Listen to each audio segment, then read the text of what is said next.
What are the things to be prepared before cooking?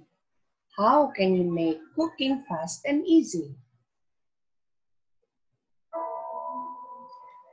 Hi, welcome to EED 307, Teaching EPP. This is Teacher Jean. This time, let's talk about food preparation.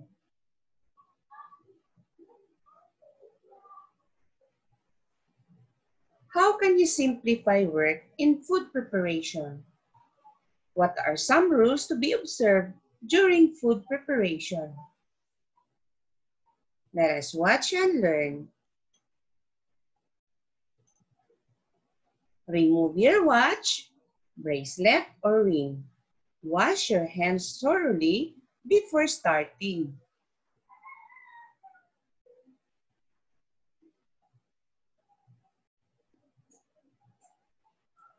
Use an apron. Cover your hair with headband, scarf, or hairnet so that strands of hair will not fall into the food being prepared. Prepare all the tools needed before starting. Measuring tools like cups, spoons, teaspoons, different sizes of knives, can opener, strainer, chopping board, turner, ladle, big spoon, casserole, boiler, frying pan, colander, tray, and basin.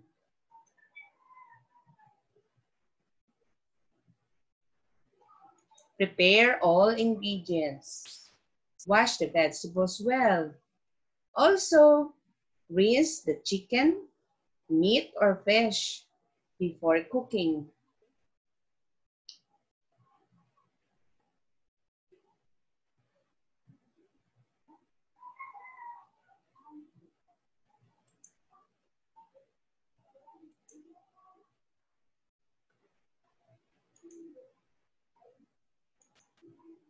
Use a pot holder in holding or removing the cover or handle of a hot cooking utensils or equipment. Clean cooking area as you work. Keep it clean always, before and after. Cover the food being cooked to prevent the loss of some nutrients and to shorten cooking time.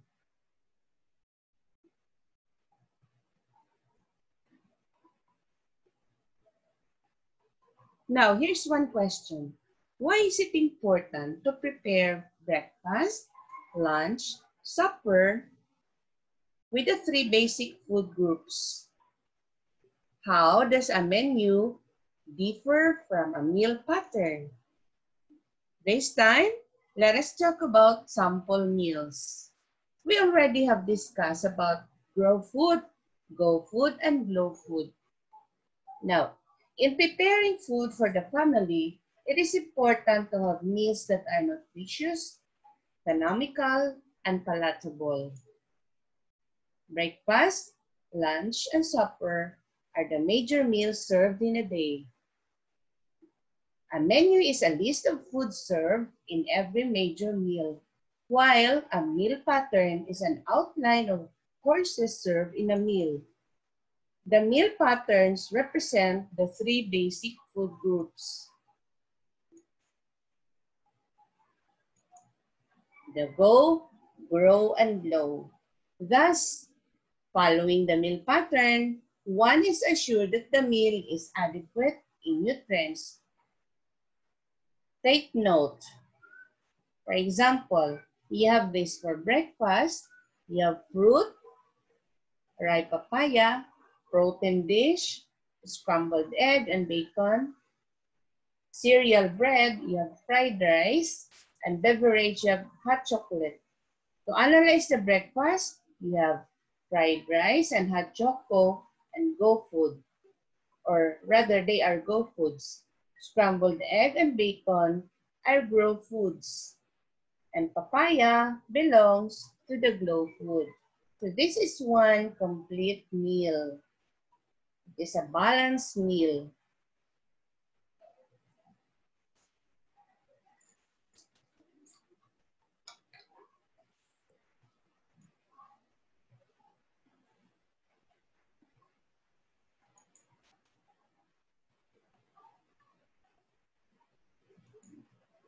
Now, what you see is a typical Filipino celebration meal.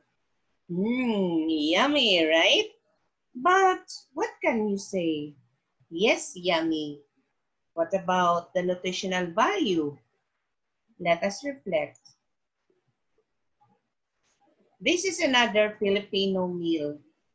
It's a typical Filipino meal. Is it nutritious? Is it economical? Is it palatable?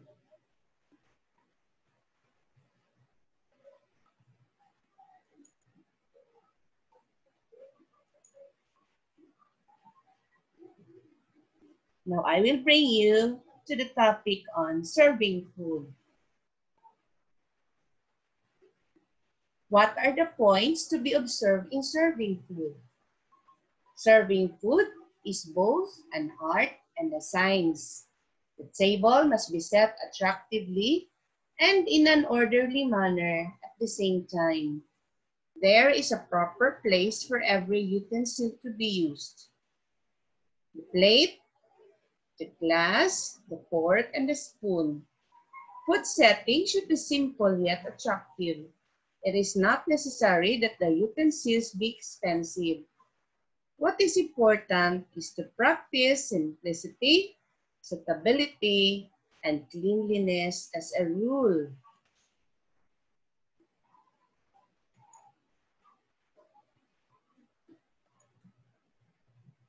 How do we serve food?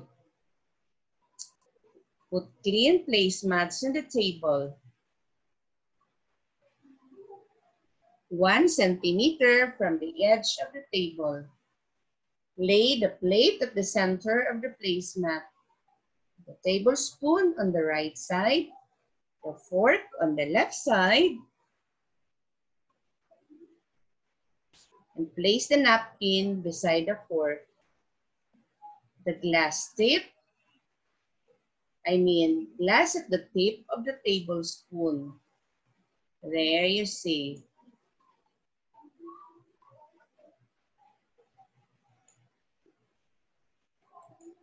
For a family style, arrange all foods in the platter so to eat that the food does not spill out of the rims of the platter. Put some garnishings. Lay a serving spoon beside the platter. Arrange all platters at the center of the table, where they can be easily reached by the family members. Serve the food hot. Cold dishes, such as salads, should be served cold.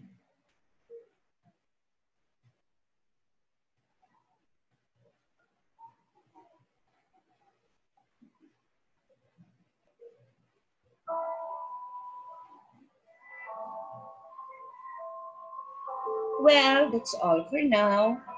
Once again, this is Teacher Jean saying, a family that prays and eats together stays together.